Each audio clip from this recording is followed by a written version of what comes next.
Okay, gather around because the story might make you think twice about ever messing with the supernatural. I promised you guys my paranormal experiences and I already skipped a day, so I already broke a promise. So I'm gonna remake this promise doing it now. I'm gonna stop cleaning, hence why I look a mess, and I'm gonna tell you the story so I can fulfill my promise, okay? I don't know how I feel about my glasses on right now, so let's get into it. Okay, so moving past the dolls, this was my first experience with a Ouija board.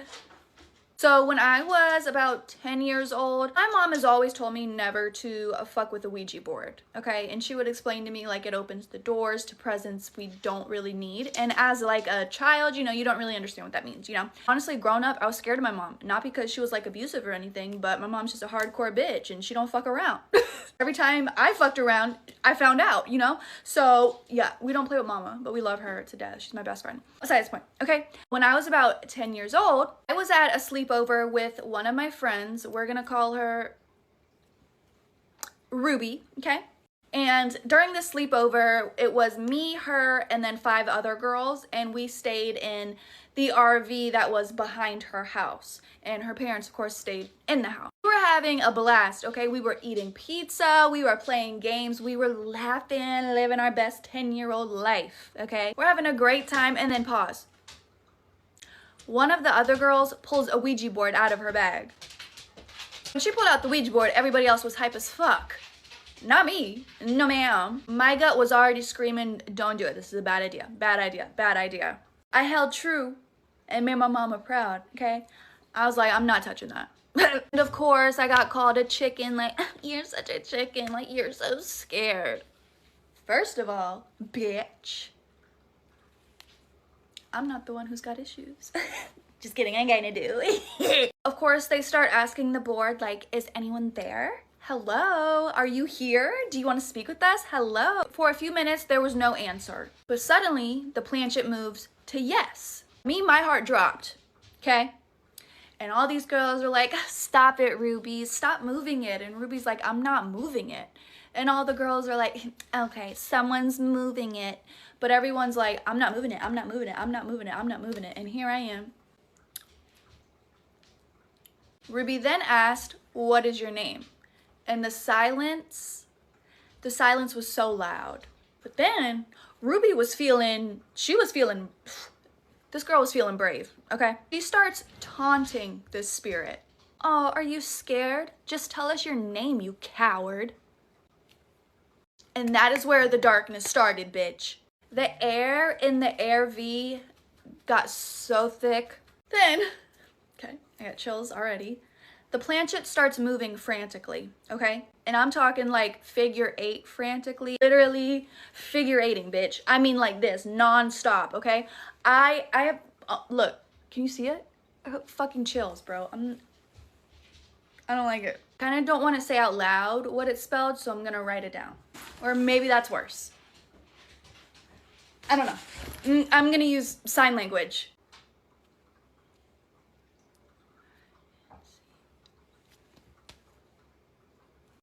And I'm gonna do it y'all's way.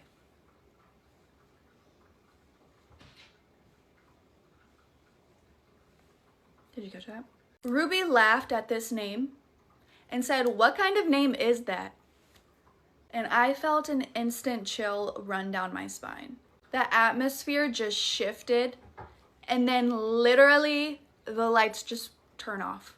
Of course, we all start fucking screaming. Like, what else are you gonna fucking do in a situation like that? I want to scream right now. Oh my God. I mean, the lights were out for probably 45 seconds until they just turned back on. And it wasn't like somebody just like flipped the power. I mean, those things flickered and then turned the fuck off. When I looked at Ruby, her eyes were rolled in the back of her head and she was completely unresponsive.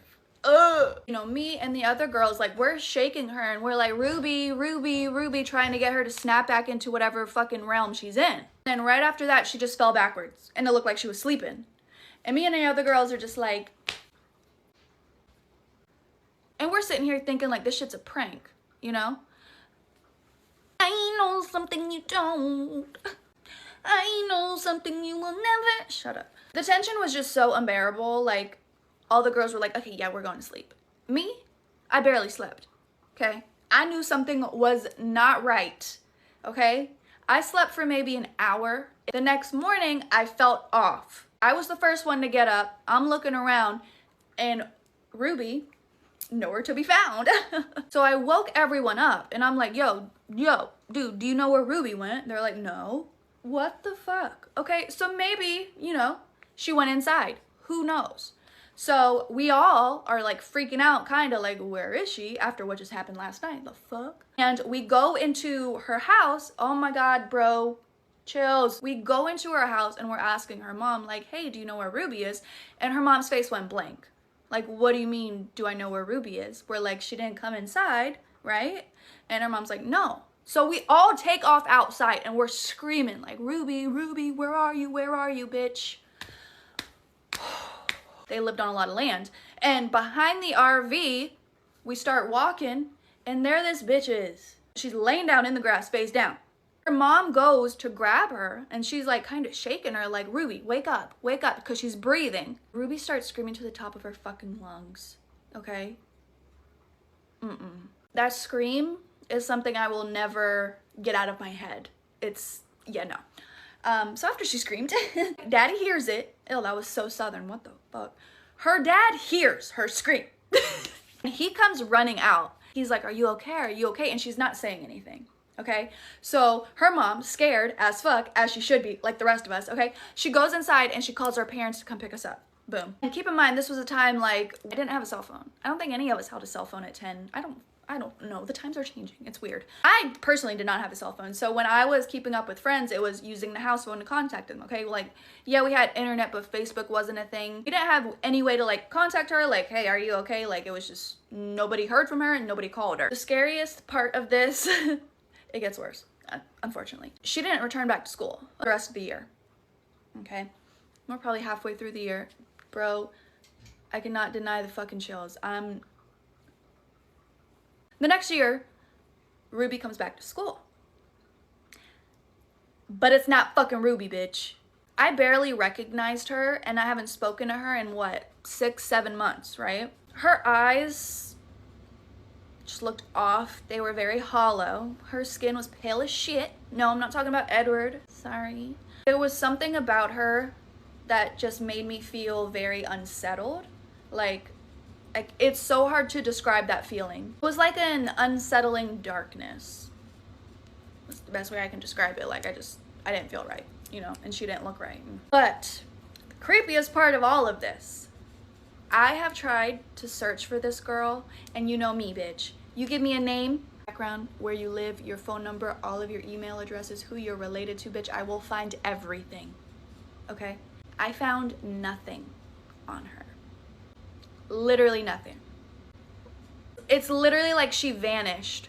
I can't find her. No Facebook, no Instagram, no Google, no True People Search, no arrest. Like, it's like she never fucking existed. I'm going to say, without a doubt in my mind, I watched that bitch get possessed, okay? And like, what you see on TV, bitch, what you see on TV shows, movies, like, it's very, I don't know. I think something's telling me not to talk about this anymore. Heed my warning. Don't fuck with the Ouija board. And I know for some people they say, oh, it doesn't work. I don't know what to tell you, okay? But no. And if you know anything about the person that she was speaking with through the Ouija board, you know now, because as a kid, I didn't know what the fuck that was, who the fuck that was, what it meant. Now that I know that, just don't do it. Don't do it. Just don't do it. What if you open a door to something that never wanted to be found? I just think some spirits are better left undisturbed. Okay, that's all I'm gonna say. Now, you already know I love haunted shit, but I have gotten chills telling this whole entire story. My heat is on in this house, and I'm gonna stop talking about it, and I'm gonna get off. Love y'all, bye. I got a DM from a girl named Nicole who said she wanted to share her story about playing with a Ouija board and why you should never do that. I read these stories all day, and this one freaked me out. Nicole is 23, recent college graduate, works from home. She lives with her parents. Last year, her great aunt died, and her dad works in the construction business. So they moved into her great aunt's house, and the plan was they were going to flip it, renovate it, and put it on the market for sale. Nicole's mom is her great aunt's only living relative. So when she passed away, she got everything. But when her great aunt was alive, her mom was not close to her. Like, she was mentally unwell.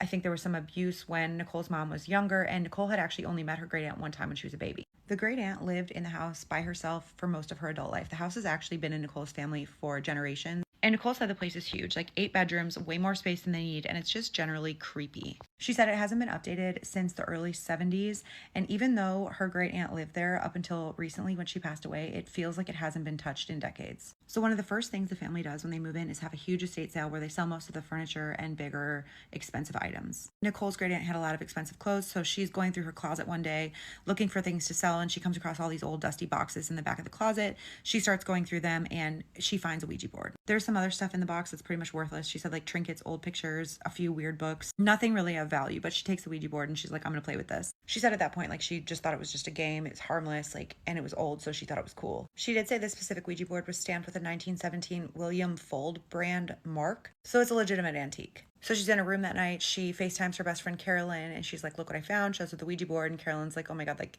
you shouldn't play with that. Like, that's stupid. She's like, no, let's do it on FaceTime. So she has it out. Carolyn's watching, and she moves the planchette to the hello mark, and like nothing happens, and they're giggling. She said she was trying to mess with Carolyn, so she spells out Carolyn's name, and Carolyn's like, you did that. And she's like, okay, I did.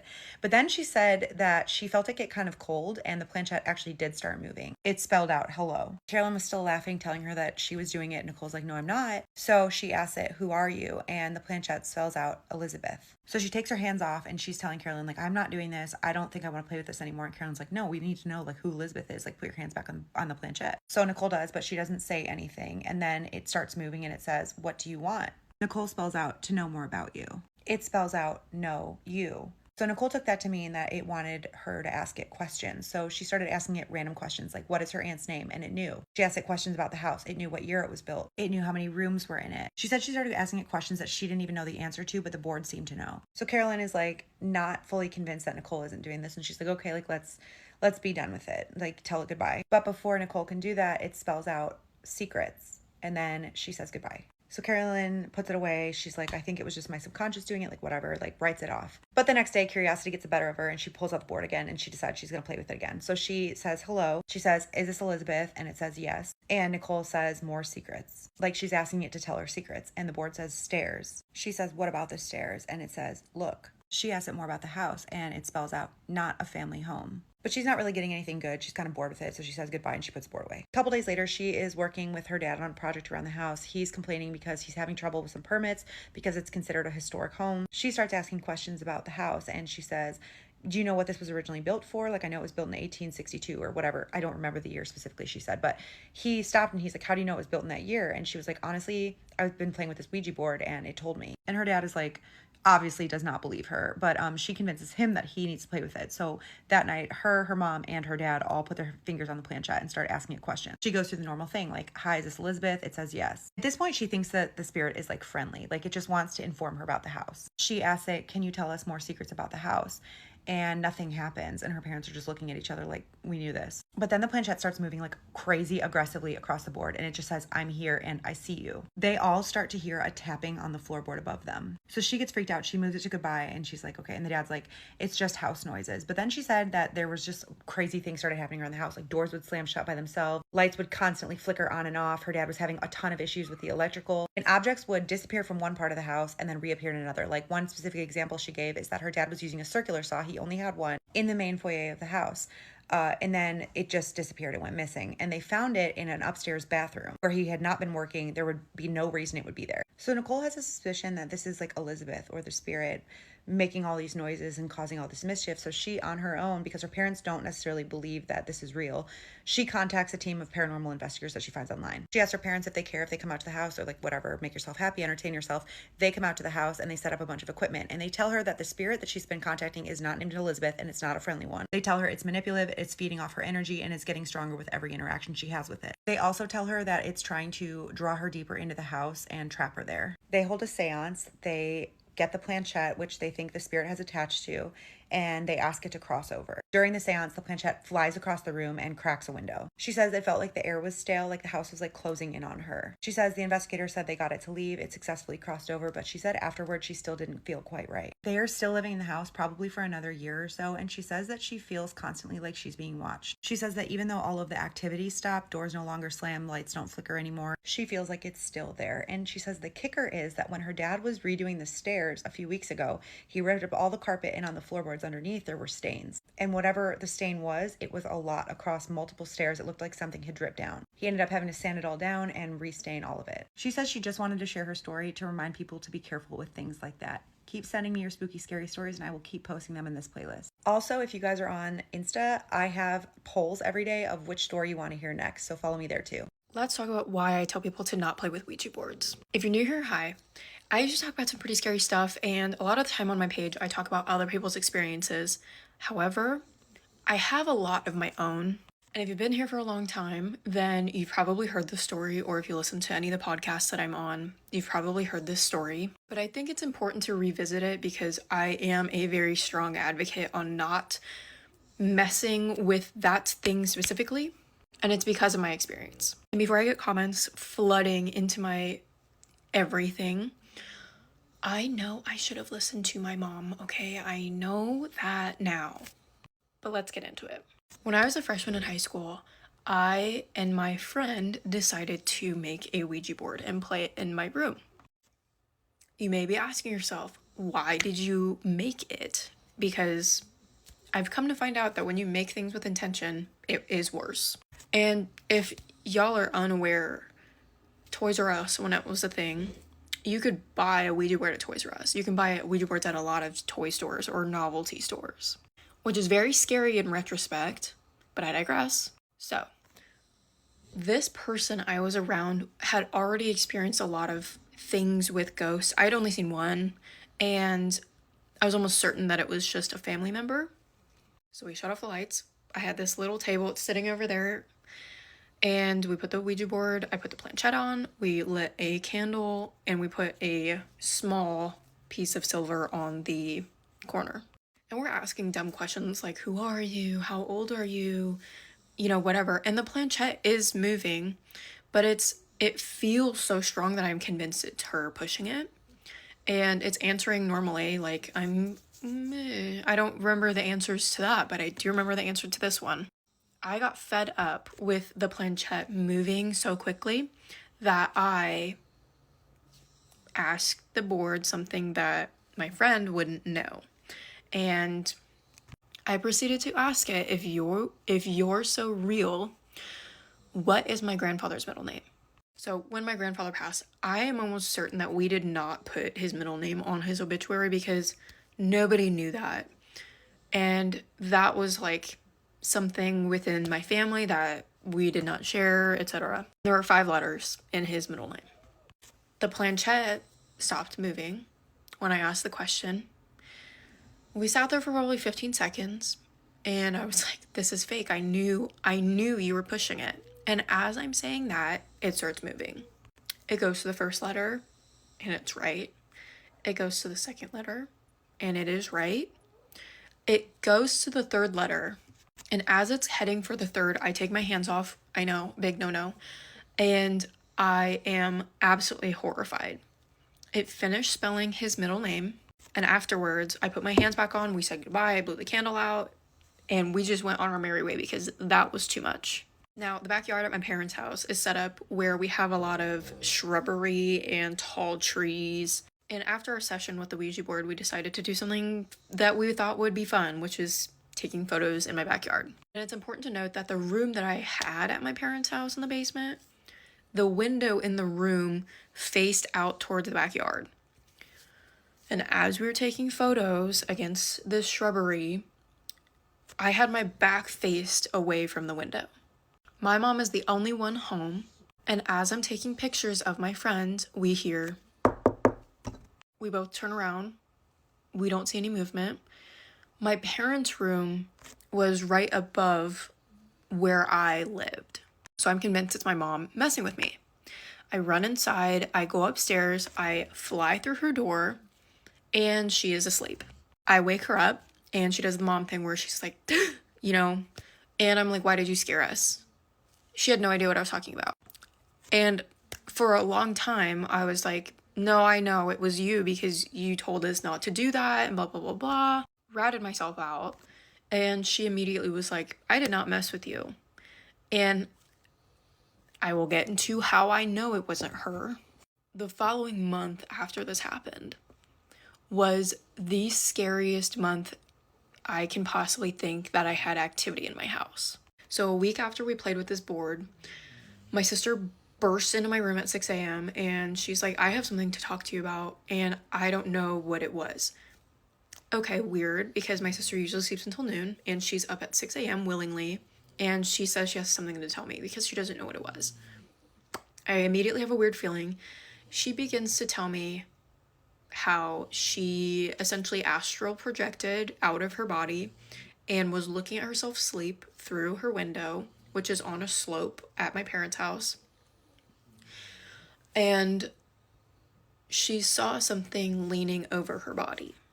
When she woke up, my dog was gristled up, teeth showing, snarling, growling, and barking at the corner in the middle of the night. And I compartmentalized that, right? I didn't tell her about the board. I didn't tell her what we did. I didn't tell her anything. I just said, you know, this is probably just a nightmare. I think it was just whatever, because I didn't want to scare her. The week after that, so we're 2 weeks post Ouija board session, and my parents are out of town in Colorado, and my sister is at my cousin's house staying the night. So I was home alone, and there's a little note to me as a person. I don't like the dark. And this particular night, I felt so comfortable walking in the dark. It was really weird. The only light source, I was shutting all the lights off for the night. The only light source was coming from my room. So there's the big doorway of just light. Next to my room is this built-in bar area. I'm walking through the dark. I'm pretty much in the doorway of light at this point, and I hear, whoa. Whoa. That was really weird. I hear, hey, right next to my ear. Ran into my room, barricaded the door, and I did not come out until my sister came home the next day. And don't get me wrong, I've heard weird stuff at my house before. I have never heard anything or anyone talk to me, and I was the only one home. And the last thing that happened to me was not necessarily a situation. I always felt like there was someone in my room. I always felt like there was someone either standing outside my window, like my sister dreamt about her doing, or I always felt like there was someone in my closet. And yes, that's a very common thing, but it was so prevalent that I felt like I was going to walk into my closet and there was going to be a human being there. And at the time, I started working at a church and I started praying, and slowly but surely it went away. And I have not experienced anything in my house that was relative to that since. I'm also a firm believer that if you are trying to mess with these things and try to provoke these things, they will catch you off guard. I am a firm believer of that. So I've had experiences since then that were related to paranormal activity, but nothing related to that. And I know because I could feel it. So that is why I don't mess with those anymore. I don't think I will ever touch another one ever. And in my story about the museum, that is what made me extremely nauseous, and I'm convinced it was because there was something attached to the board. But just do anything else. There are so many different things that you can do to try and see activity. Don't do that. I'm also a firm believer that those just open up whatever door to wherever and whoever wants to answer first. Like the talk to me hand, that is what I think of. But anyways, that's gonna do it for me. Stay tuned for more ghost stories. Bruh, I'm breaking my kid code of silence with this one, but here's a quick story time on playing the Ouija board in the Bronx. It's 1995, 1996. We don't got cell phones. The hangout spot is Vlad's apartment. Vlad's apartment got people in and out at all times, day and night. There's a Ouija board in the crib. I decided to play with it. A lot of us are playing with it. This is going on day after day after day. So we're talking to all these different spirits. There's one spirit named Frank. He identifies himself and he tells us his story about how he got moped out in the Bronx, and he was from 146th Street. The dude, he gave us vivid details down to like phone numbers and all that. He asked us to call his family. But this is where it got strange. At some point, Frank decided to show off his spirit skills and would identify people before they'll show up. And that started freaking us out. Like, Frank, we cool, we hear your story, but chill. Because, like, Lou would show up knocking on the door and the board just wrote Lou. Or the board would start reading. Now, this is the part that really got me. There's a dude amongst us. His name was Trauma. His real name was Marlon, but none of us knew that because in the hood, you don't know nobody's name unless you get locked up with them, stop and frisk with them, or you went to school with them. But because that was Vlad's man from another block, we ain't know his real government. So now the board is writing Marlon and Traum shows up. We like, haha, Frank, you're not as good as we thought you was. No, we look at Vlad's face. Vlad's looking back at us with a certain face on us, and I'm already getting scared. He's like, yo, Marlon is Trom's name. Marlon don't know what's going on. He's just walking into this, and the only people holding the board are people who don't know Trom's real name is Mal. At this point, things are happening to people on the block. It's a lot drama and real bad things happening, newspaper-worthy stuff happening amongst like our friends. So we decide to give up this Ouija board. We're like, you know what? This is a little too deep for us. Fast forward a month later, this is where things got really strange for me. I see these two girls come out of building on my block. So all this took place on Creston Avenue on 197. And I lived on Kingsbridge and Morris. So I'm on my way to Morris after a day of being on Creston. And I see these two girls, they walk out the building. Yo, Rich, what's good? What you doing right now? I'm like, nothing. Yo, come in the building. We playing the Ouija board. We're like, nah, I'm good. I don't want to play. We had this whole experience. I'm not with that no more. And she's like, nah, but it's real. It's real. I'm like, trust me. I know it's real. She's like, anyway, so whatever they was going to do, for some reason I decided, let me ask, what's the spirit's name that they talking to? And so I'm like, yo, legit, what's the name of the spirit you're talking to? Whatever way I asked or whatever. You know what the spirit's name was? Take a wild guess. Shorty's was really talking to Frank on the Ouija board a month later. Anyway, we made a pact like the Goonies to never talk about it again. This is the first time somebody's talking about it in public. It's real, y'all. I love Ouija boards, okay? And as a kid, I was addicted to playing Ouija board. My summer routine, like for years on end, would be to wake up, get on my little bike with my Ouija board in my backpack, and bike around town and knock on all my little friends' doors and see who wanted to come out and play Ouija board with me. And sure enough, there was always some little bitch who was ready to come out and play Ouija board with me, okay? The girlies, they love talking to ghosts. The boys, hell no. The boys would not come out and play Ouija board with me, but all the little girlies, they were ready to commune with the dead, okay? They were ready to open up a portal to the spirit realm at the drop of a hat, all right? So me and my little girlfriends, we used to play Ouija board, and I had some regulars who would pretty much always be down, and then there was some people who would come in and out because sometimes they would get too scared, they would have to take a break. It was scary sometimes, We had some weird stuff happen, but nothing gets weirder than this one summer that made everyone stop playing Ouija board with me. So this one summer, I'm starting to escalate with the Ouija board. And it just wasn't enough for me to go out in the morning, find people to play Ouija board, sit down on a sunny sidewalk and commune with the dead, okay? It just wasn't enough. It wasn't spooky enough. My routine was that I would do it. I had a pager. I know this is dating me. I had a pager and my mom would beat me when it was time to come home.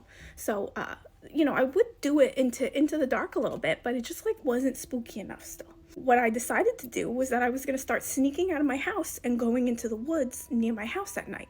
And I encouraged my friends to do the same. So we would all sneak out of our houses and we would all go down into the woods. And there was this stream that ran through my whole town. I grew up in a very small town, okay, baby? It was not even a mile big. It was a very small town. So what we would do is we would go there at night. I had a little lantern with a little candle in it. I had my Ouija board. We'd go out to the woods and we'd sit in this area way in the back of the woods where the stream was on one side, there was a little tiny path, and then there were woods on the other side. So we'd sit in this little path between the stream and the woods. Set down a little lantern, that was our only light besides the moon above, and we would play Ouija board. And consistently, we started speaking to a spirit every single time we went there. And this spirit told us that its name was JX and that it was a little girl who had been eaten by wolves, and that she was haunting these woods because that's where she was eaten by wolves. This is kind of a sad story, right? We were a bunch of little girls ourselves. We were probably 12, 13 years old ourselves, and the spirit is telling us that it's a little girl that was eaten by wolves. So we felt a kinship with her, and we felt like we had to keep talking to her and keep going back. So JX like became our friend, and we would go out there almost every night and talk to her for a long time. We were sneaking out of our houses constantly and going out there and talking to JX.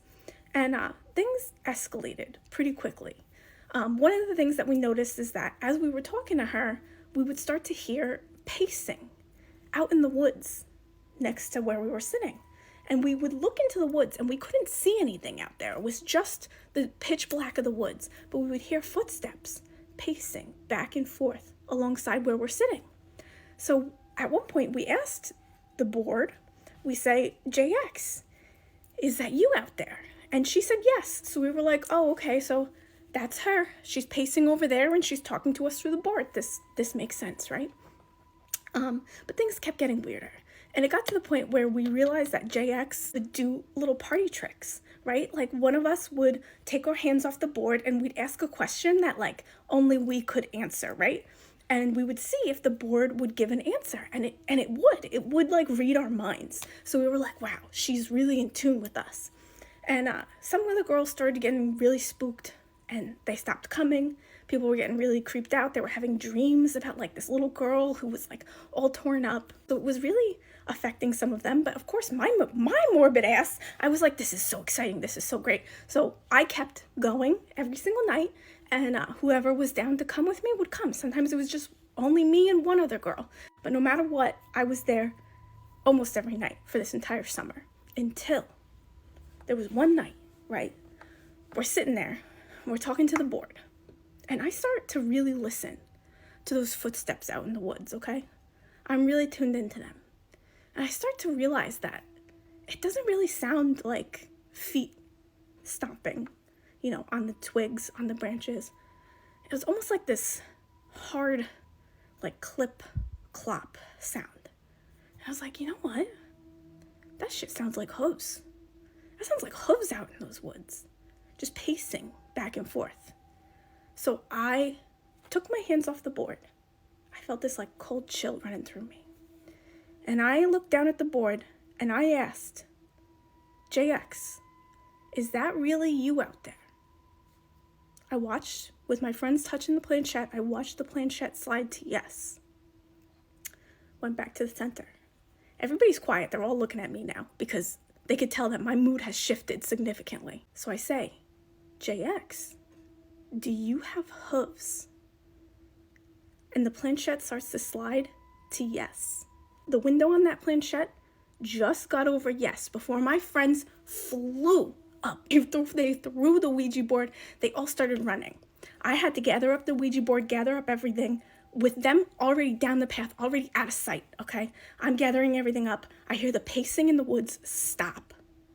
I grab my shit, I start running, and I hear footsteps running behind me the whole way out of the woods until we get out to the streetlights. And then I felt almost like cobwebs on me. It was like this weird feeling like something was stuck to me. So I started doing this motion, like I was ripping something off of me. And I said, it's following us.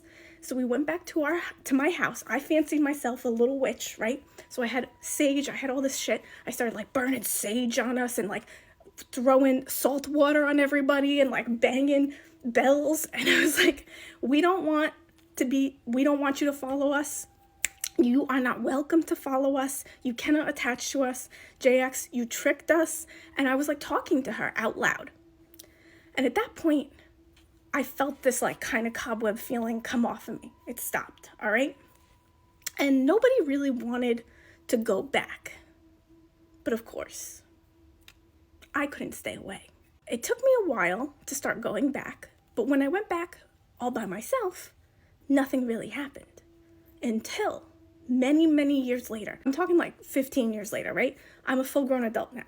I started dating who was then my boyfriend, but is now my husband. We start dating, and I bring him. Do you notice these lights have just started flickering? Did they just start, or were they doing this the whole video? I'll only know when I start editing this. But shit happens when I start talking about JX, so you better watch your back, because something might happen to you now that I've told you about her. But I took my then boyfriend, now husband, out into those woods. And I was telling him, about all the spooky shit that we used to do as kids. And I hadn't gotten to JX yet, but I was getting to it. And as we're standing out on that path where I used to talk to JX, we start hearing footsteps in the woods. This is in broad daylight, baby. And my husband is a huge skeptic. Shit does not happen around him. He's like a ghost blocker, okay? But we start hearing these footsteps. He freezes, I freeze. I look over into the woods, and he's looking at the woods. And I said, don't worry, I'm gonna get to you. And the pacing stopped. And he's looking at me, he's like, what is going on? And I was like, I'll tell you all about it, but we gotta get out of these woods. And we walk out, and I tell him the whole story of JX, and he was so fucking creeped out, bro. So yeah, I don't know. Let me know if anything happens to you now that you know about JX. I hope it's not nighttime wherever you are, because this story is why I no longer touch Ouija boards. Mistakes were made. Quick disclaimer, this happened about 7 or 8 years ago when I was a dumb 17-year-old, so some of the details are a little bit fuzzy, but the important parts are floating around in there. It was a dark and stormy evening. Just kidding, it was like the middle of the day in the suburbs, and 2 of my friends asked me to come over to one of their homes because one of them had a Ouija board, but every time she used it, only one thing would come through. And that thing called itself Mama. So I was the weird, creepy friend of the group who was into tarot and supernatural ghosts and ghouls and all of that, so they invited me over so that I could try to use the board and maybe give them my input on what I thought was going on and who this Mama was. So knowing almost nothing but thinking I knew everything because I was 17, I went over to their house and we used the Ouija board. I will say, we followed all the rules and we took it very seriously. We never treated it like a joke, but I was less protected than I would like to be nowadays. So I began the session by stating we were ready and willing to communicate respectfully with any present spirits, and that if they wanted to make their presence known, they could move the planchette to yes. Almost immediately, the planchette, straight to yes. Now, if you've ever used boards before, you know that that's kind of unusual unless one of your friends is messing with you and moving it themselves. It normally takes a while to get going once you put that message out there, kind of like your matches on Tinder. But it shot straight to yes, so I followed up by asking, what is your name? And it's spelled M-A-M-A, Mama. Immediately, I got this tingly feeling that was not great, and the air felt kind of heavy and staticky.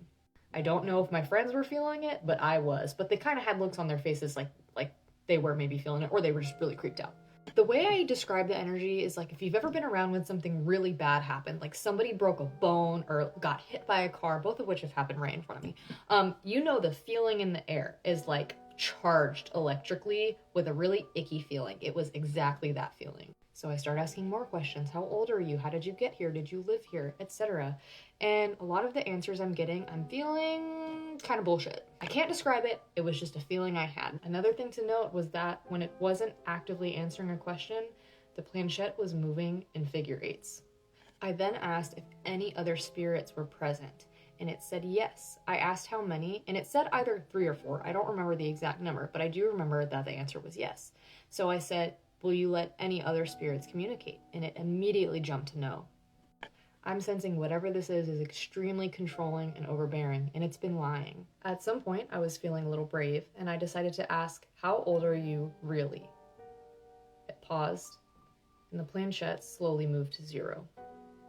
A 16-year-old girl wanted to know if her boyfriend was cheating on her, so she bought a Ouija board. Yeah, you heard that right, and just so you know, this story gets crazier. So this girl brings the Ouija board home and plays with it by herself. The first question she asks the Ouija board is, do you want to play with me? In which the Ouija board responds, yes. She said she had suspicions of her boyfriend cheating on her and she wanted to know the truth, so she asked the Ouija board, is my boyfriend cheating on me? To which the Ouija board replied, yes. She then asked the Ouija board, do you know if this girl has a phone number? To which, of course, the Ouija board replied, yes. She asked the Ouija board if he can give her the girl's number, and it starts giving her a phone number, which she starts writing down on a piece of paper. So after writing down this phone number, she decides to ask the Ouija board if it knows the girl's name, and it gave her the name of Nayeli Ortiz. She immediately leaves the Ouija board, goes to get her phone, and call the number. When she calls, a man answers, and she asks if she can speak with Nayeli Ortiz. The man stays a little quiet, and he's like, yes, but what is this about? And the girl's like, oh, I'm just a friend. Can I just speak with her? To which the man stays quiet on the phone again and says, well, here's the thing. There is a girl named Nayeli Ortiz here,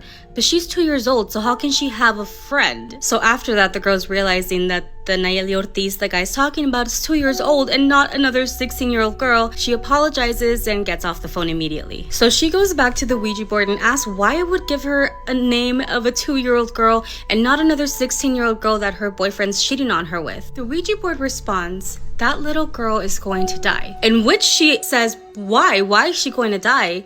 And the Ouija board spells out, I'm going to take her. So at this point, the girl's like, no, stop playing with me. You're scaring me, and decides to stop playing the Ouija board. So she stopped playing the Ouija board. The following day, she gets very curious and she still has the phone number. So she decides to call. So she calls the number, the same guy answers, and she asks to speak with Nayeli Ortiz. Except this time the guy cussed her out and told her how insensitive it is and how rude it is for her to be asking about his daughter when she had just died that morning.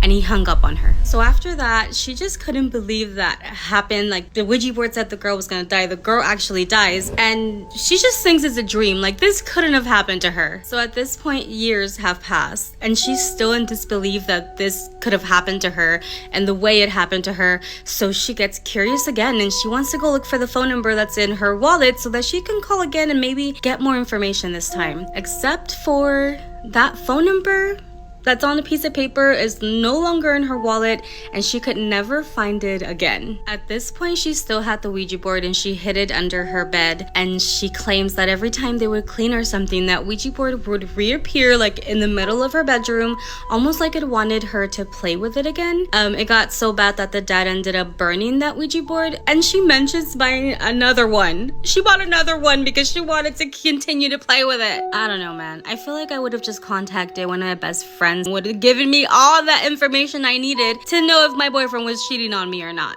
Also, she didn't even give us an update if her boyfriend was cheating on her or not. And that's how it ends, basically.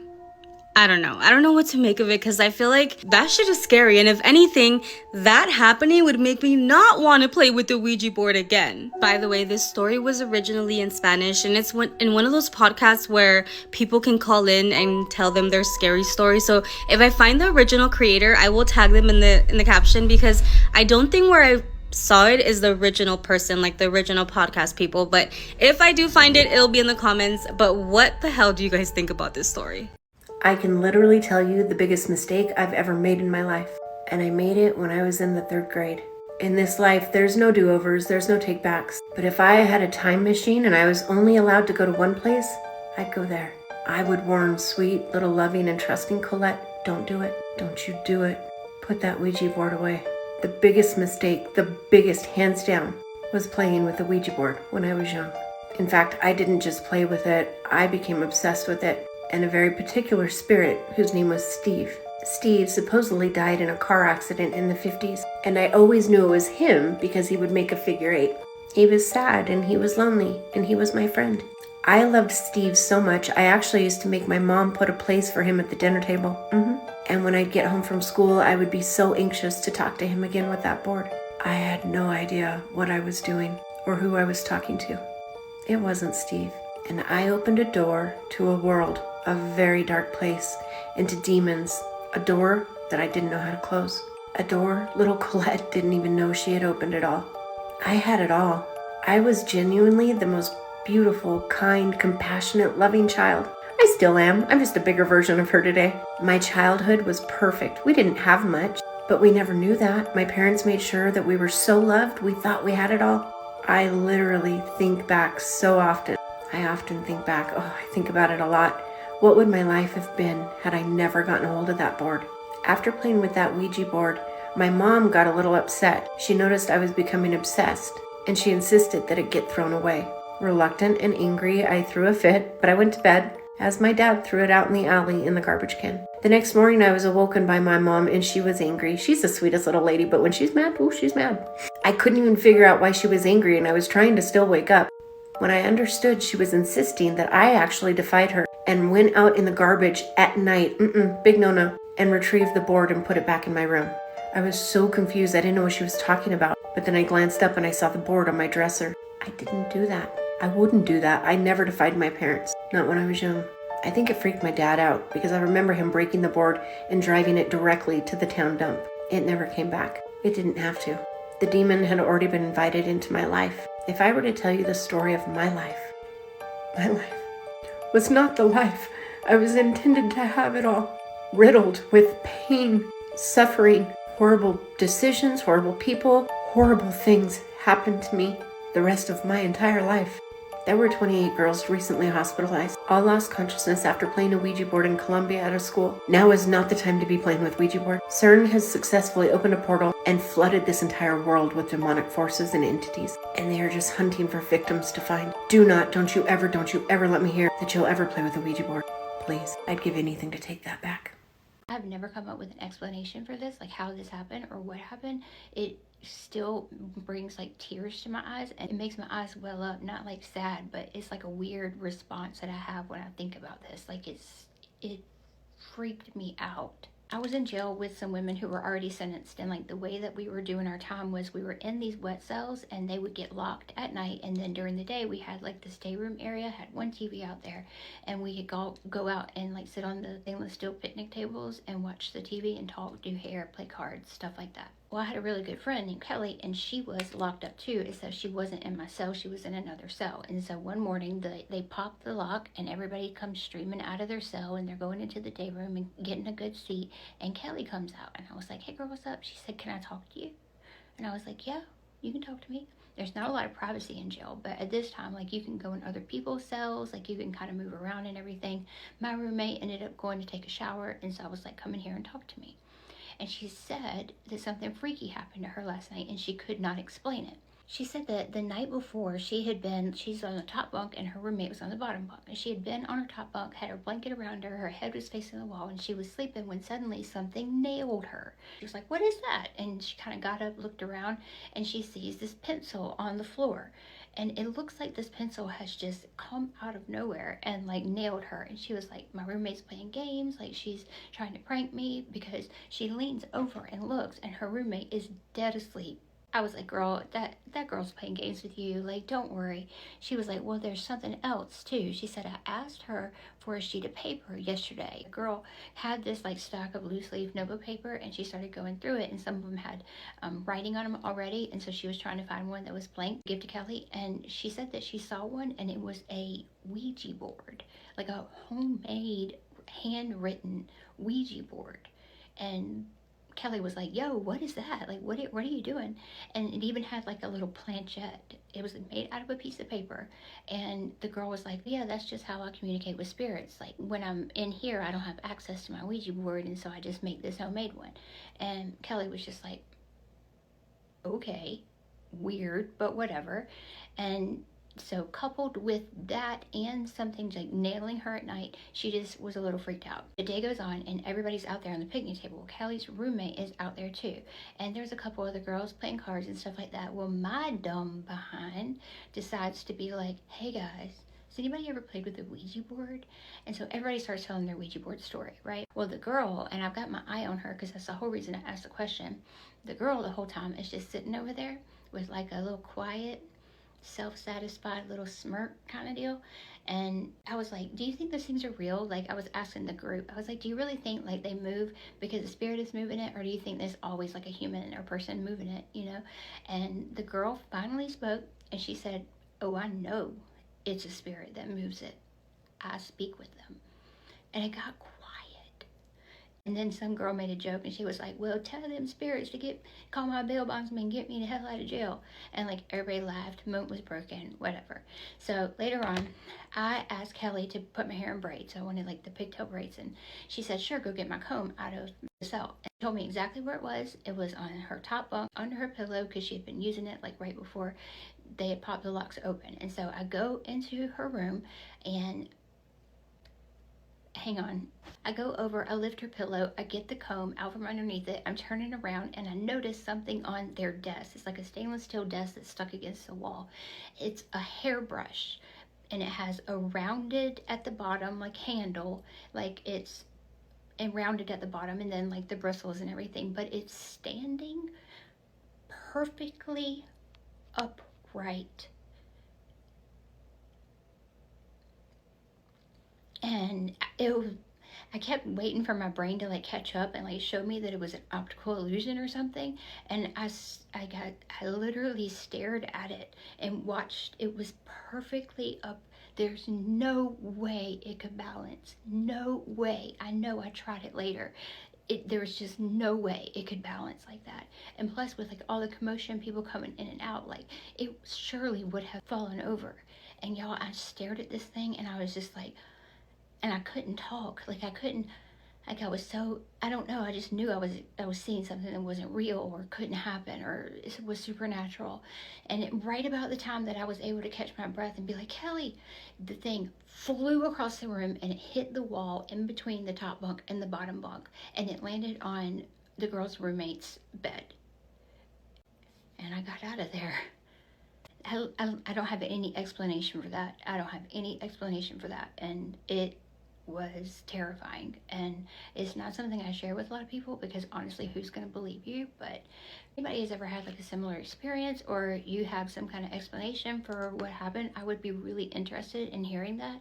My mom played with a Ouija board when she was pregnant with me, and that's why I was born a medium with psychic abilities. That was the subject line from an email I received from someone named Hannah, who told me the story about how her mom played with a Ouija board and did not close the board correctly. Hannah's mother told her this story often as she was growing up to explain why Hannah had such strange abilities. The first time Hannah remembers her mother telling her this story was when she was little. She was about 5 or 6, and she remembers an imaginary friend named Jessica. Her mother heard her talking in her bedroom, and she found her crouched in the corner talking to the wall. Her mom had this look of dread on her face and explained to Hannah that she was connected to spirits because when she was pregnant, she was playing with a Ouija board. Apparently, she played with the Ouija board often and had several experiences, but the last one shook her. She had a feeling of dread which she hadn't experienced before. Because she felt scared, she didn't say bye to the board properly, so she just folded it up and put it away. And that night when she was laying in bed, she felt someone walk in the room and lay down in the bed next to her. She was half asleep, so she just assumed that it was Hannah's dad.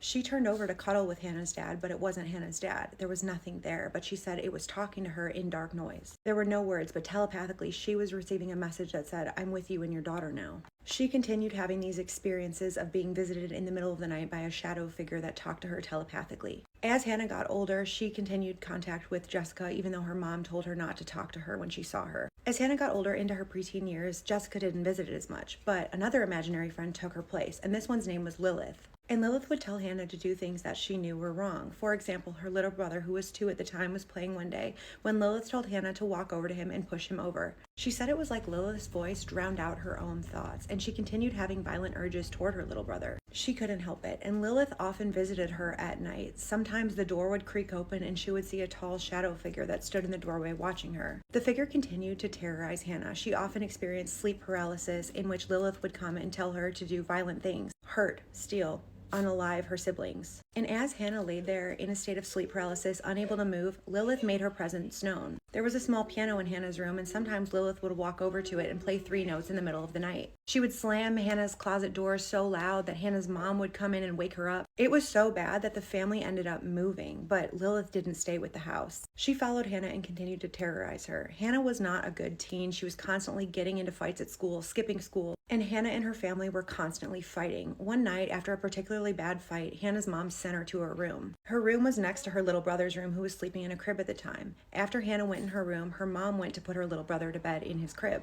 After she put him in his crib, she was walking out when she felt pushed out of the room and the door slammed behind her. She opened Hannah's door and saw Hannah sitting in her bed, so she knew she hadn't had anything to do with it. And just as she was looking at Hannah, she heard a voice whisper in her ear. She couldn't make out what it said. It was just dark noise, but it said something about Hannah. After that, she decided to take her to see someone. She took her to a priest to no avail, so she took her to another psychic and medium who was more experienced.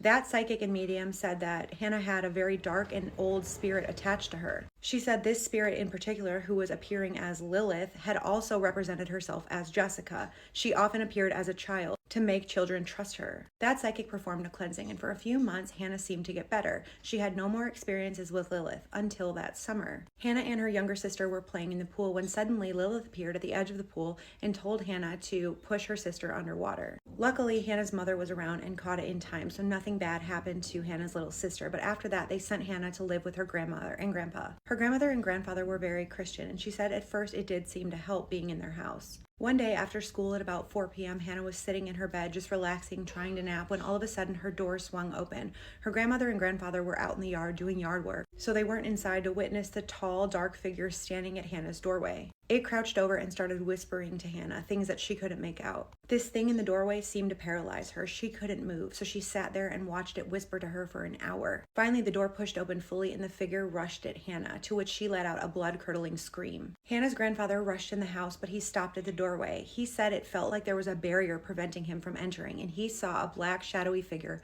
hovering over Hannah in the bed. Apparently, they prayed over Hannah, but she says, strangely enough, she passed out after that. She has no recollection of the rest of that day. Since that day, she said she has not had any more encounters with Lilith, although she does still see spirits, although they're not as scary as Lilith was. They're mostly just listless spirits hanging around with nothing to do. She says part of her knows that Lilith is not completely gone. She does sometimes still hear voices, but she tries to block them out. Hannah's name has been changed because she asked to be anonymous, but she said I could tell people that she's based in Australia, and she's sharing her story just as a reminder not to play with Ouija boards. I will be sending her the link to this video, so she will be seeing the comments even though she's anonymous, so please be kind. Let her know if you have any thoughts or advice for her, and keep sending me your spooky, scary stories. Also, if you follow me from this video and you get a request from someone using my profile photo, it's not me. There's been a lot of people out there trying to get money out of people, so please just be cautious. I love you. Stay spooky.